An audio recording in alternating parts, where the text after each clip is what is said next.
Bon après-midi, bonne fin d'après-midi à tous. Donc, une présentation consacrée à Sephora en la présence de Caroline Gudin, qui va vous faire l'essentiel de la présentation de cette fin d'après-midi, avec de l'ambition, puisqu'on a mis des choix supply chain avant-gardistes. Donc, Caroline est le symbole de l'avant-garde, donc elle va vous expliquer pourquoi c'est avant-gardiste. Je vais vous faire une petite introduction parce que nous avons monté toute cette présentation avec Sephora parce qu'on travaille ensemble. Donc un petit mot de la part de Sitwell sur les défis du retail auxquels Sephora répond. Ensuite, Caroline aura la main pour vous faire une rapide présentation de Sephora. Pour ceux qui ne connaissent pas, vous ne connaissez certainement pas Sephora à l'extérieur de France. Ça vous permettra de voir un peu ce que l'enseigne représente en dehors de la France. Après, l'initiative dont on parle a un nom bien précis. C'est un projet qui s'appelle Galaxy. Et à l'intérieur du projet Galaxy, il y a toute une partie forecast and replenishment qui s'appelle FIRE.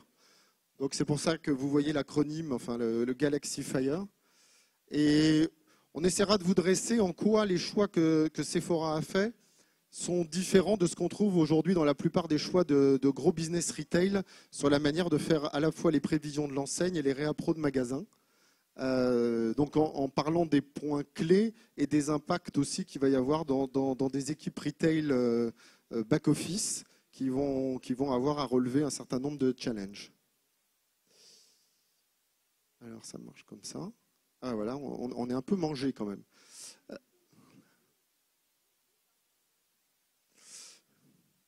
Alors, juste Sitwell pour dire quelle est la légitimité qu'on a à avoir convié Sephora et à travailler avec Sephora, c'est qu'on fait partie de la poignée de cabinets qui sont vraiment spécialisés en supply chain. C'est-à-dire qu'on ne fait pas de la supply chain, on est dedans. On est dedans tout le temps, on mène, je dirais, une bonne vingtaine ou trentaine de projets par an sur uniquement ces domaines-là. Donc évidemment, tout le côté forecasting, mais aussi tout le côté supply chain d'ensemble pour adresser les problématiques de qualité de service, taux de service en point de vente, efficacité de la fonction, et surtout faire comprendre la supply chain à l'ensemble de la population de management qui est autour, c'est-à-dire le marketing, c'est-à-dire les achats, c'est-à-dire les fonctions commerciales, réseau, jusqu'au directeur général. Pour ça, il faut faire du conseil qu'on appelle métier, et c'est vraiment le cœur aujourd'hui de traduire ce qui est du conseil métier pour aider les équipes supply chain à grandir, c'est un grand mot, mais en tout cas à faire valoir l'ensemble des convictions qu'elles ont et les défendre à la fois vis-à-vis dans ce genre de projet des directions informatiques, puisqu'il faut être très exigeant sur les solutions et les process, et en même temps être très clair par rapport à l'ensemble des métiers qui vont devoir travailler avec la supply chain.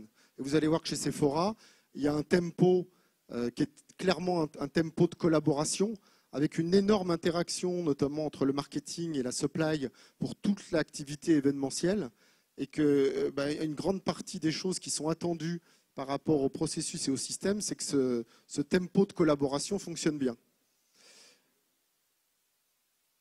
Une autre chose très importante, c'est le petit, je ne sais pas si vous voyez tous, le carré vert, jaunâtre vert, là, qui ressort un peu verdâtre. C'est les compétences. On veut aider et être au service des équipes supply pour former, pour faire monter en compétences, pour faire prendre la mayonnaise sur les projets et prendre la dimension de ce que sont des nouveaux jobs, des jobs de demand planner, un job qui est reconfiguré complètement parce qu'on met en place un outil qui n'est pas un Excel, et que le demand planner, ça va être quelqu'un qui va être au cœur de réunions avec l'ensemble des services. C'est une responsabilité, c'est un nouveau métier. Donc ces nouveaux métiers, ça s'apprend, ça se recrute, ça se redéfinit. Et donc on estime qu'il y a un volet compétences, enrichissement des compétences qui est très important dans le métier. Alors, pour montrer pourquoi des fois l'ambition de parler de supply chain dans le retail, ce n'est pas toujours simple, c'est qu'il y a, comme dans beaucoup d'industries, il y a beaucoup de monde qui fait de la supply chain en réalité. Et quand on parle de supply chain, on peut parler de schéma logistique, on peut parler de prévision, de planification, Mais très vite, on est amené à se tourner vers le marketing, parce que le marketing fait les choix de collection, va faire les évolutions d'assortiment, va piloter des changements drastiques dans le cycle de vie des produits que va subir la supply chain bien souvent si ce n'est pas organisé de manière cohérente. Donc, surtout, le message qu'on essaie toujours de faire passer, c'est faire un projet supply chain et faire progresser la supply chain, c'est faire monter à bord les autres départements et qui comprennent l'impact qu'ils ont sur la qualité des stocks qu'il va y avoir en magasin, l'ensemble du cadrage de l'activité. Donc sur le marketing produit, c'est évident. Sur les achats, c'est évident aussi. On a tout le problème de la collaboration avec les fournisseurs et de précadrer les promos, précadrer les événements pour que ça soit prêt en temps et en heure. Donc il y a un gros travail à organiser avec les fournisseurs et les potentiels d'achat. On pourrait citer aussi la finance. Rien ne se fait aujourd'hui dans les business de la taille de Sephora sans la finance. Si la direction financière n'a pas validé les plans, de toute façon, on voit passer les volumes, mais à la fin, il y a un censeur qui est la direction financière. Donc aujourd'hui, ne pas l'avoir dans les comités de validation, c'est prendre effectivement le risque que les décisions ne soient pas comprises et que, par exemple, des niveaux de stock de fin de période soient rejetés, qu'un certain nombre de potentiels de marge ne soient pas approuvés. Et les autres aussi ont beaucoup de choses à contribuer à l'ensemble du processus. Oui, je suis désolé, c'est un peu cassé là. Alors, non, parce que là, ça s'arrête là. Alors, avant de passer la main à Caroline, on a essayé de résumer les 4 grands défis qu'on a vus avec Sephora sur aujourd'hui, sans parler de logistique. On n'a pas parlé de logistique, on a vraiment parlé de présence produit, de qualité des flux par rapport à la supply chain, à sa supply chain retail. On va dire que le premier point, là, alors il vous manque une partie du mot, mais c'est le mot événement. Les événements chez Sephora, ça prend des formes multiples. Il y a des tas de types d'événements qui touchent le réseau. Et donc, connaître le potentiel de vente d'une animation, aujourd'hui, c'est un travail extrêmement compliqué. Et pourtant, c'est la base de la planification et d'être capable d'annoncer des volumes aux fournisseurs. Donc, il y a tout le défi des événements. Ne pas saturer les magasins à la fin parce qu'on a poussé trop de flux et trop de stocks, inadaptés par rapport aux événements.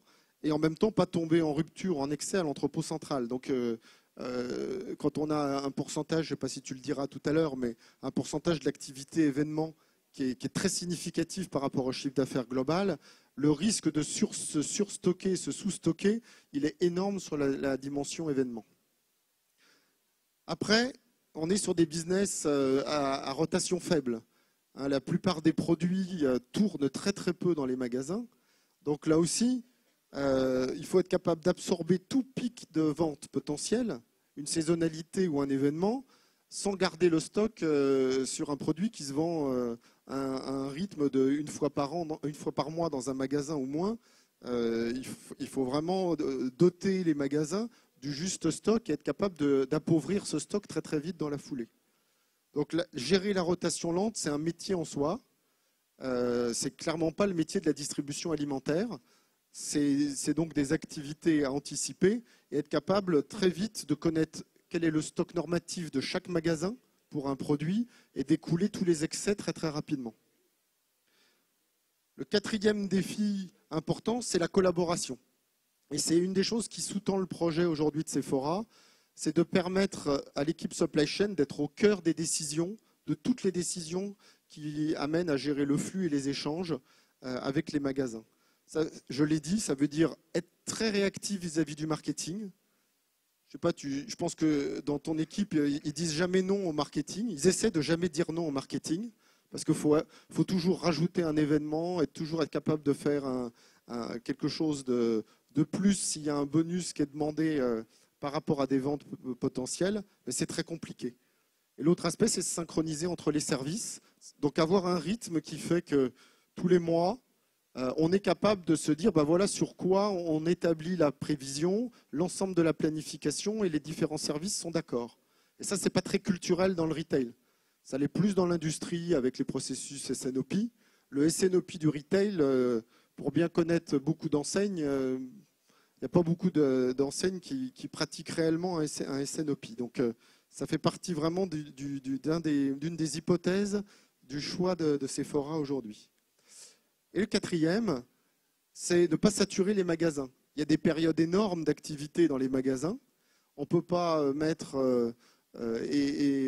doter les magasins de tous les produits de Noël, par exemple, dans les jours qui précèdent juste la montée des ventes. Donc il faut lisser l'intégralité des choses, savoir de combien il va falloir doter, mais en même temps l'anticiper en fonction de la capacité d'absorption des magasins. Donc tout ça, ça vous résume que faire une prévision dans le réseau Sephora, ça n'a pas d'intérêt si on n'est pas capable de bien capter les événements. Ça n'a pas d'intérêt si on ne peut pas raisonner au niveau global pour gérer des stocks, des produits à très faible rotation sur lesquels des séries économiques et des séries historiques n'auraient pas beaucoup de valeur. Il faut être capable de gérer au plus fin le flux et donc d'être capable de faire une cohérence entre le flux de réappro et les capacités de magasins à absorber les stocks. Et tout ça sous-tendu par une place unique de la supply chain dans l'entreprise qui est un peu un chef d'orchestre de l'ensemble des volumes et des flux qui circulent. Voilà en gros ce dont Caroline va vous parler et qu'elle a vendu à l'ensemble de l'enseigne.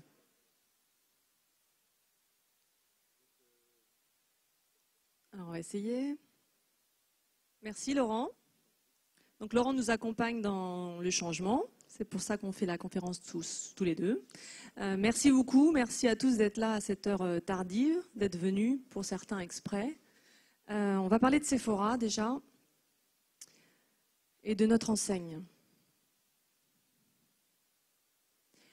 Sephora a beaucoup d'ambition. Sephora, c'est sans doute le seul acteur de la distribution sélective avec une présence mondiale. Presque 1900 magasins au moment où on parle. L'ambition, c'est de séphoriser le monde. Le calpinage nous suit partout. En valeur, on a plaisir à dire qu'on a 4 valeurs essentielles. L'audace, la liberté, l'énergie et l'avant-garde. Alors j'espère que vous verrez que notre projet tient les 4 dimensions. Un petit tour d'horizon simplement autour des spécificités du marché, des contraintes de planification que nous avons, pour vous donner un petit peu le décor. Principalement, nos fournisseurs sont locaux. On a des contrats sélectifs, donc dans chaque pays, on est obligé d'acheter aux fournisseurs local. Et ils sont non dédiés. C'est 75% du business quand même. Un fast mover, un article qui est un high runner, c'est un article qu'on vend plus qu'une fois, plus d'une fois toutes les 3 semaines par porte. Donc ça, c'est un high runner. On organise des livraisons dans nos magasins, soit par plateforme, ce qui est le cas pour la France, soit par cross-docking, ce qui est le cas pour l'Italie, soit en livraison directe, ce qui est le cas pour la Pologne. Donc on doit être prêt à faire tout ça. On est en charge à la supply chain de l'ensemble des flux. Tout est centralisé. Les magasins ne commandent pas leurs produits. On n'a pas de franchise. On n'a pas d'indépendants. C'est un avantage, on verra après. On est livré de nos fournisseurs chaque semaine, voire plusieurs fois par semaine. Et on livre nos magasins au moins une fois par semaine. Les Champs-Élysées tous les jours, et en moyenne 2 fois par semaine.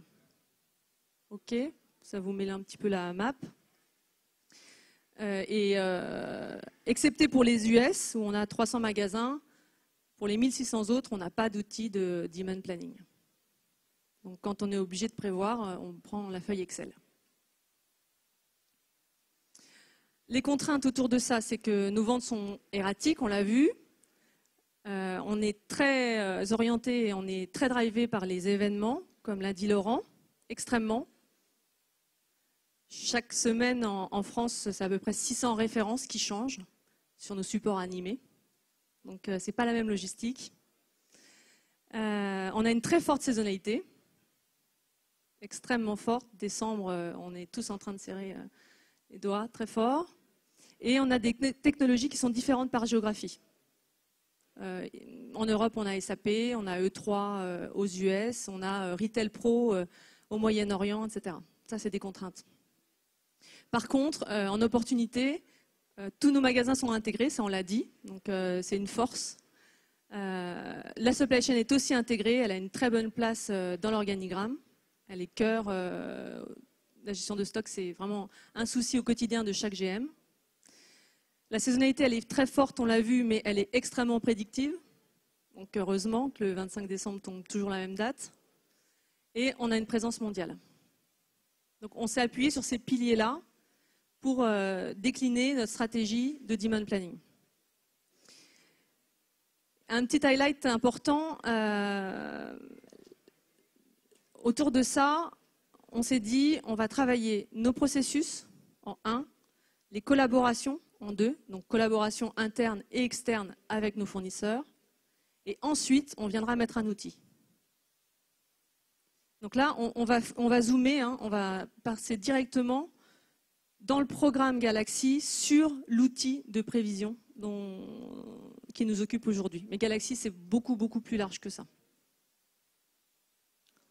Alors, les ambitions du programme. Tout simplement, l'idée, c'est de mieux piloter la performance supply chain au sens large avec les 3 côtés du triangle, les 3 C, hein, les coûts, le cash et le client, bien sûr, d'abord, le client, et d'améliorer l'ensemble des paramètres. Pour vous faire une petite analogie, voilà où on était il y a quelques années. Il fallait qu'on atterrisse. Et donc, on avait juste un parachute, c'était déjà pas mal, mais on ne savait pas trop où on allait atterrir. Et on le savait vraiment qu'au dernier moment. Donc, l'idée, c'est de mieux piloter et de pouvoir un jour positionner un avion tel que celui-ci dans des conditions difficiles. Ça va? Tout le monde suit? Les ambitions de la partie vraiment Fire, Forecast, bien sûr, sécuriser ce qu'on fait.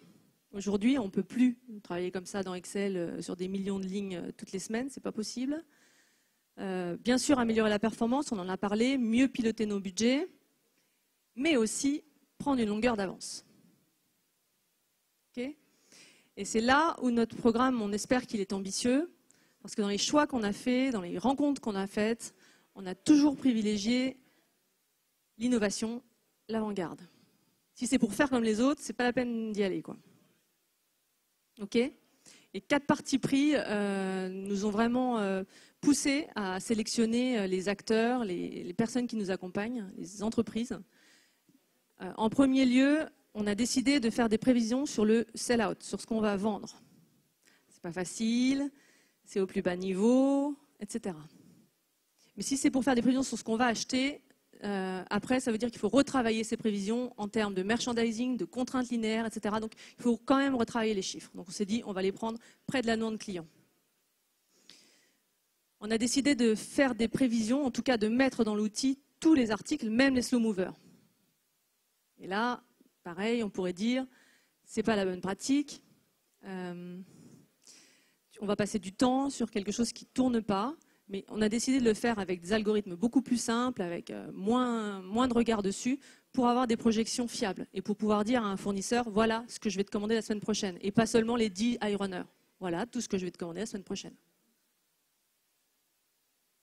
On a décidé également, quand on a sélectionné l'outil, de gérer l'événementiel. Vous avez vu que c'est clé pour nous, à l'intérieur de l'outil, de forecasting, de fonds de rayon. Et là aussi, on sait qu'il existe différentes manières de le faire et probablement quelque chose de sécurisé, ça aurait été de prendre un outil pour les événements spécifiques et un outil pour le fonds de rayon. Mais là aussi, parce qu'on veut pouvoir mieux replénicher par la suite, mieux relivrer, il faut tenir en compte la partie événementielle, il faut la regarder plusieurs fois, donc il faut la mettre au-dessus de la baseline comme des uplifts pour ceux qui parlent un petit peu le forecast. Okay. Et le 4e parti pris, pour les pays qui ont des centres de distribution, on a voulu synchroniser les situations de stock qu'on a entre les magasins et les entrepôts. spécifiquement pour les slow movers, puisqu'on peut très bien imaginer qu'on a un risque ou une chance ou une probabilité de vendre 3 pièces cette semaine sur 300 magasins, ou, c'est un peu compliqué à dire, mais on va vendre 3 pièces. Si à l'entrepôt, j'en ai 850, ce n'est pas la peine d'aller les chercher. Okay, ce n'est pas la peine non plus de les pousser sur les 3 magasins parce que je ne sais pas effectivement lequel va le vendre. Hein. Donc le mieux, c'est que je l'ai à l'entrepôt et quand c'est vendu, je replanifie. Ça va? Alors, en termes de couverture fonctionnelle de l'outil, il y a plusieurs niveaux pour faire des prévisions. Nous, ce qui nous intéresse aujourd'hui sur la partie Supply Chain Fire, ce sont les prévisions de court terme. Notre horizon de planif, en local, c'est à peu près 12 à 16 semaines. Au-delà, on ne nous dit pas quel produit va sortir. Au-delà, on n'a pas le plan d'animation à la référence. Donc au-delà, de toute façon, on ne peut pas projeter. Ça aussi, c'était assez structurant dans le choix de l'outil. Et on n'adresse pas clairement la partie stratégique ni la partie tactique. D'accord? Donc c'est un outil opérationnel qu'on cherche.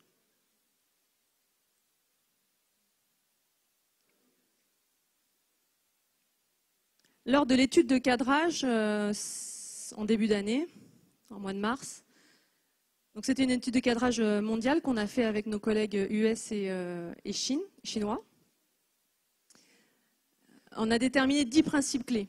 Et idem, quand on a cherché l'outil, on a cherché quelque chose qui puisse répondre à ces 10 fondamentaux. D'accord ? Premier fondamental, le forecast est fait au niveau soit national, soit cluster de magasins, à l'article, et il est basé sur les ventes passées et on cherche du sell-out. Okay, donc cluster de magasins, ça peut être les flagships, le .com, qui est un canal inévitable, et tous les autres magasins, par exemple. Et on fait le forecast à ce niveau-là. Donc on n'est pas dans la logique flowcasting que vous aviez peut-être pu voir dans la présentation, parce qu'on ne va pas à la ref magasin, si ce n'est dans certains processus spécifiques qu'on va voir, mais d'une manière générale, le fond de rayon, on le regarde à la ref cluster de magasins ou national. Bien sûr, on base le réapprovisionnement magasin sur les ventes à venir. Donc, on descendra, quoi qu'il arrive, une prévision à la ref magasin, puisque c'est celle qui va nous permettre d'exécuter. On instaure un DRP ou un MRP, ou comme vous voulez, quelque chose d'un peu plus intelligent que ce qu'on a aujourd'hui pour replénicher l'entrepôt. Et on le synchronise avec les besoins planifiés des magasins. La partie exécution reste dans SAP, notre ERP. On cherche un APS, on n'exécute pas dans l'ERP, dans l'outil. On peut dépolluer tous les événements qui se sont passés à un niveau haut ou à un niveau le plus fin. Une animation ponctuelle d'une animatrice de telle marque qui vient dans tel magasin de telle date à telle date, on le dépolluera au niveau le plus bas. Par contre, une animation réseau avec un lancement 5 étoiles, on le nettoiera au niveau le plus haut. Il existe de multiples algorithmes de prévision avec le nombre de volumes qu'on gère. Je ne vous ai pas dit, mais c'est quelques dizaines de millions d'enregistrements. Il nous fallait un outil qui soit intelligent et qui nous propose le meilleur algorithme au meilleur moment. Donc on a demandé un best fit. Si tu permets, je voulais juste préciser, quand tu dis, par exemple, dépolluer les événements, il y a quelque chose de très riche que vous avez prévu de faire, c'est que le système apprenne petit à petit, quand il dépollue, la performance des événements. C'est-à-dire qu'automatiquement, petit à petit, il va être apprenant, et plus les événements vont avoir lieu, plus il saura quel est l'impact d'un événement sur un type de produit ou un produit individuel dans un type de magasin, pour pouvoir améliorer la prévision future. Et donc on sait que le système il va apporter plus de bénéfices peut-être au bout d'un an, parce qu'il lui facilitera beaucoup plus cette évaluation du potentiel. C'est juste par rapport au terme de dépolluer, qui n'est pas que technique, il est aussi enrichir une base de données, de connaissances sur les capacités des événements. Merci. On On a aussi mis au clair le fait qu'on cherchait un outil qui ait des techniques robustes pour traiter les événements, puisqu'il y en a beaucoup. Donc il était clé qu'il nous propose quelque chose d'approprié à notre business model. De même, avec les millions d'enregistrements dont on parle, la manière dont les prévisions vont être éclatées au niveau le plus bas, c'est clé que ce soit rapide. Donc on sera en weekly planning, hein, donc on ne va pas faire ça toutes les nuits. Avec nos rotations, de toute manière, on n'a pas besoin de le faire toutes les nuits. Mais il faut que ce soit robuste et il faut que ça se passe super bien.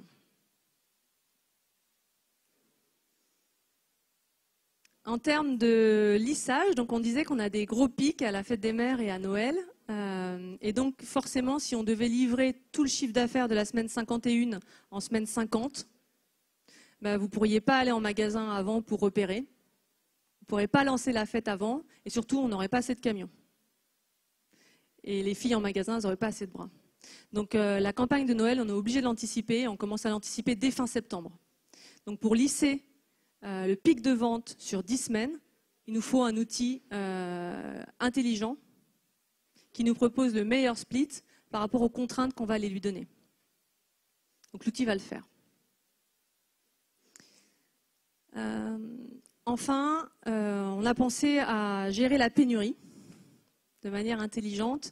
Donc ce n'est pas de l'available to promise, c'est pas ça.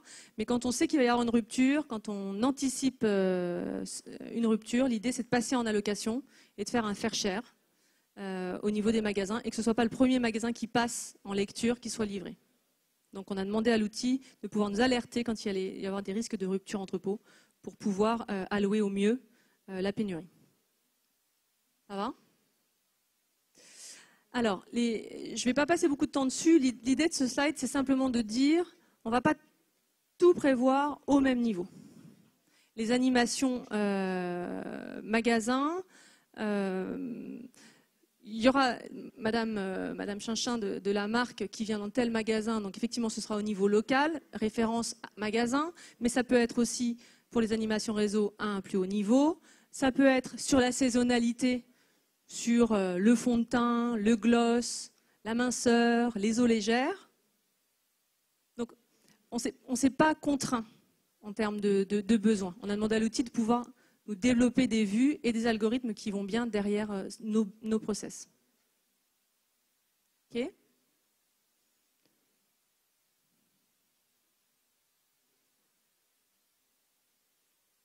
Là, on rentre dans le niveau dans l'esprit de la collaboration dont on parlait et du pilotage.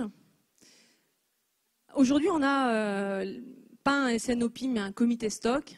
Et on espère qu'il va devenir SNOP dès qu'on va rajouter le troisième volet de ce qu'on fait aujourd'hui dans le comité stock, qui sera vraiment la prévision, qu'est-ce qu'on va vendre, mettons-nous d'accord, etc., etc.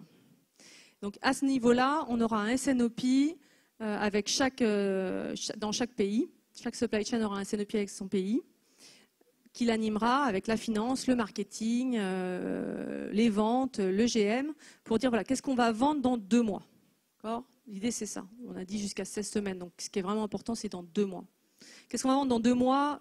Chiffre global. Qu'est-ce qu'on va vendre sur la marque Sephora? Qu'est-ce qu'on va vendre sur le sélectif? Qu'est-ce qu'on va vendre sur le parfum, sur le soin, sur le make-up? C'est ça qui est important. Se mettre d'accord sur ces chiffres-là. Nous, on viendra avec ce qu'on voit dans notre outil, posera sur la table et on discutera. Suite à ça, on repartira et on travaillera les chiffres. L'idée, c'est pas de faire une prévision qui colle au budget, on est bien d'accord. Hein. L'idée, c'est d'être une contrepartie entre la finance, un contre-pouvoir quelque part entre les chiffres de la finance, les chiffres du marketing, et d'apporter une vue réaliste, le plus réaliste possible. Et la vue sur laquelle, de toute façon, on va exécuter. Donc, on repartira avec des guidelines et on retravaillera par rapport à ça. Peut-être qu'ils décideront que finalement sur cette marque on n'est pas suffisamment là où ils attendent et que donc ils détermineront une promotion ou un événement spécifique ou un corner dans un magasin, etc. Donc ça peut aussi driver des actions. On repartira et on travaille. Donc ça c'est mensuellement, on va dire. Et de manière hebdomadaire, puisque notre cycle d'événements en magasin est hebdomadaire, Au fur et à mesure que les événements arriveront dans notre enveloppe, on les travaillera. Et une fois par mois, pareil, on se mettra d'accord avec les Catman sur ce qu'on voit derrière ces événements. Et des deux, entre la baseline et les events, on en sortira à la fin une prévision à la ref point de vente. Hebdo. Pour exécuter. Donc on planifiera en mensuel. Chaque semaine, bien sûr, on regardera la demand to date, on ajustera les plus gros écarts, mais l'idée, c'est pas de repasser les 15 000 refs chaque semaine, quoi. Ça, c'était pas possible.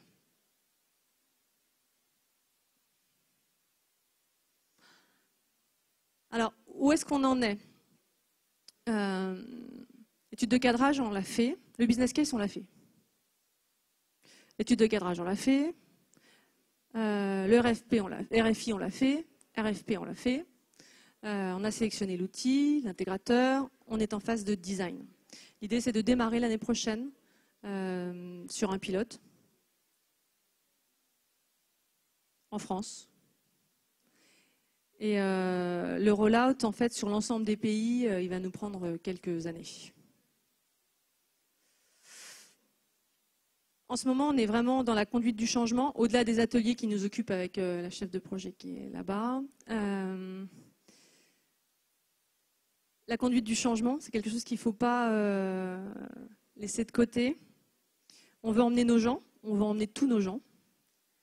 Donc, en ce moment, on est en train de les former, on est en train de les développer. Bien sûr, on va recruter certaines personnes clés, parce qu'on ne transforme pas un supply planner en demand planner comme ça.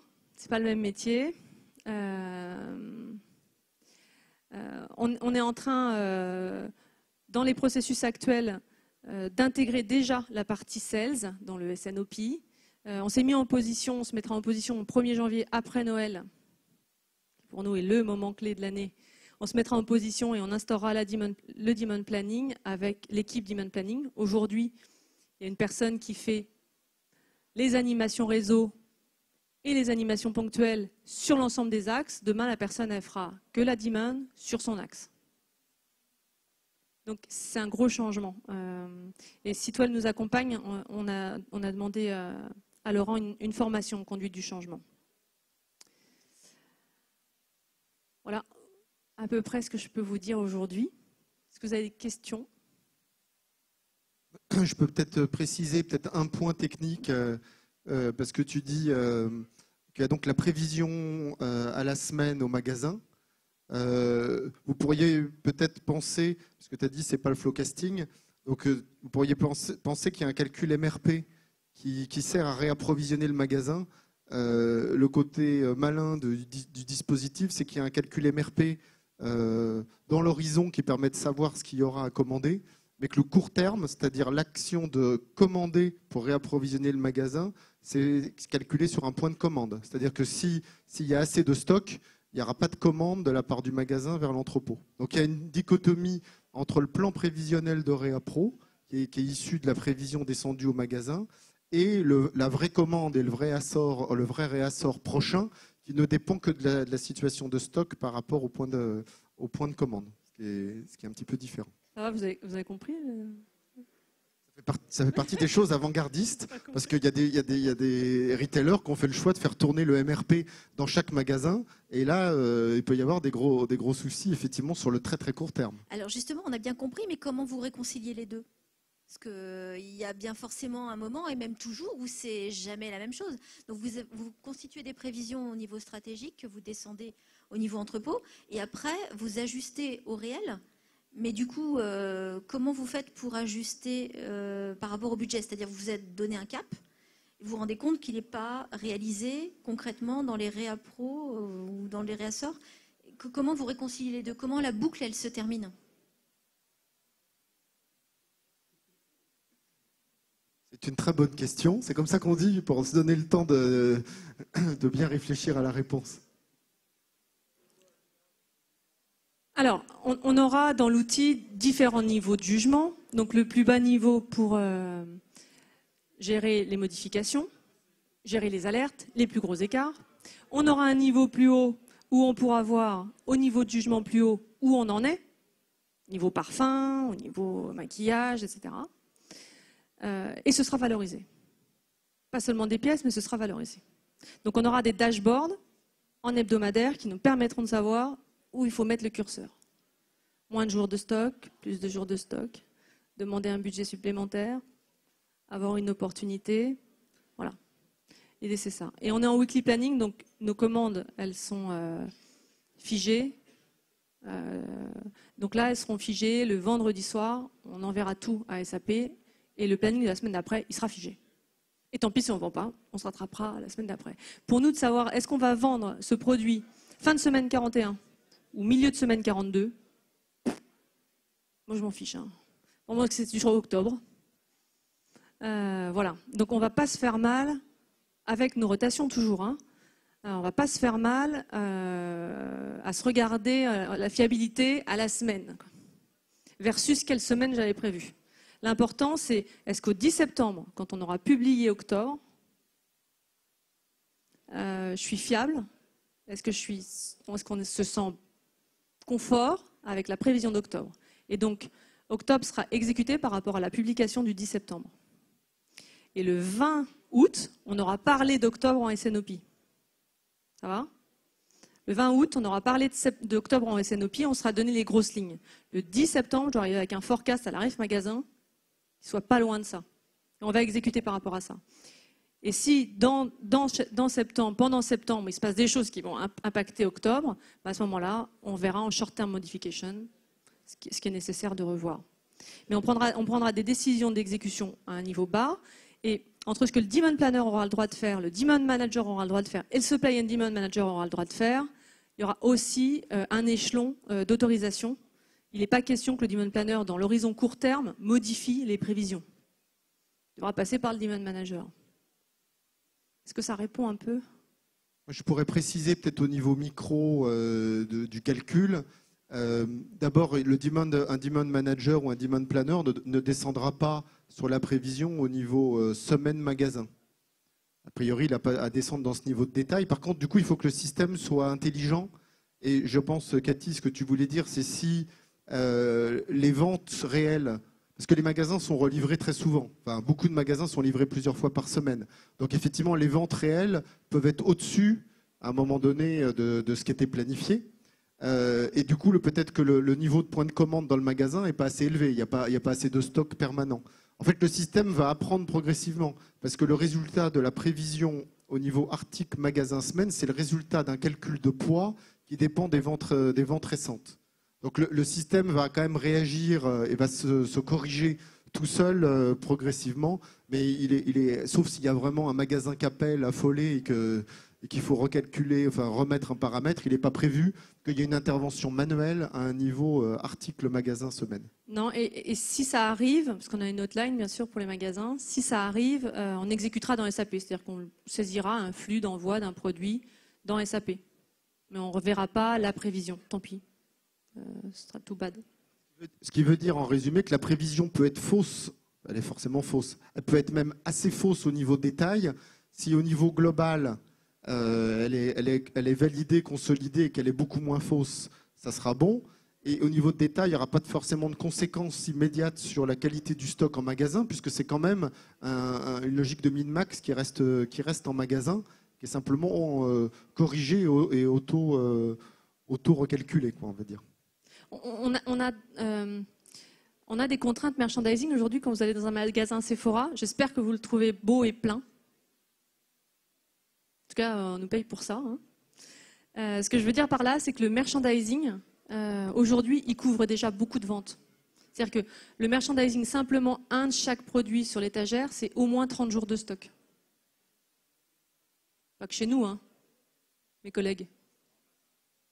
Pas chez vous? À peu près. Voilà. Donc, ça va aller. Ça va aller. Et aujourd'hui, le focus en ce qui concerne la France, il n'est pas sur le taux de présence en magasin, en linéaire. Le taux de présence est excellent. Le focus, il est plutôt sur la réduction des stocks. Okay. Et c'est comme ça qu'on a fait le business case. Moins d'obsolescence, moins de stock.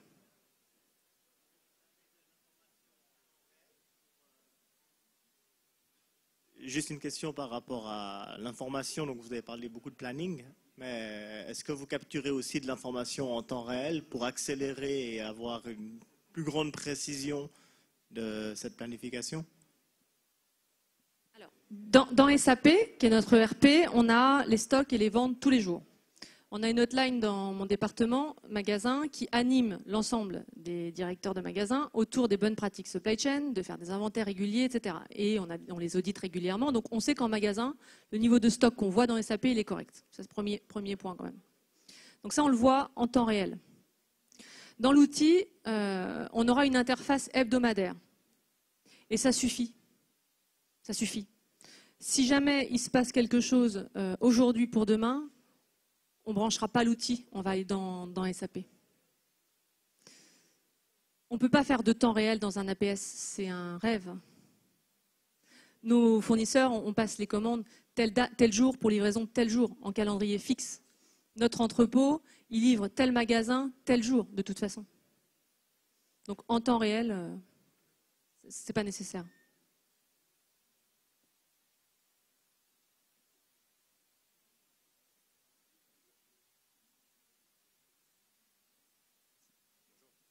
Là où les clés de répartition pour le faire cher. Alors, la question c'était, ce sera quoi les clés d'allocation pour le faire cher, en cas de pénurie? Ben, ça dépend.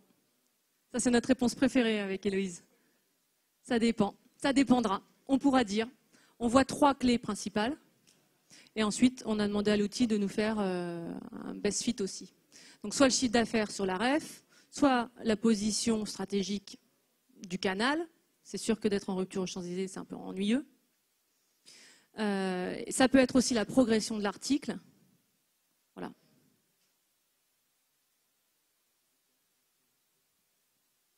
Si vous voulez.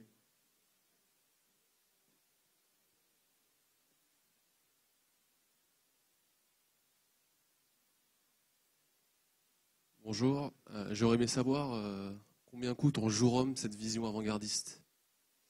Beaucoup trop. Chez Sephora, on n'a pas d'argent. J'aime bien dire ça. En jour homme, je ne sais pas. Tu sais ça, en jour homme? Ça dépend si c'est juste pour la France ou... Beaucoup, beaucoup. Juste pour le pilote, c'est quelques centaines. C'est quelques centaines, c'est pas des milliers. Après, le prix du programme, c'est forcément 9 chiffres. Hein, c'est fait rien en dessous, quoi. Ça vous donne le nombre de jours hommes, la technologie, tout ça. Ok. Du coup, tu comptes les chiffres après la virgule quand tu dis 9 chiffres. Oui, bien sûr. Ok. Bon, merci beaucoup. Merci à tous. Bonne soirée. Merci.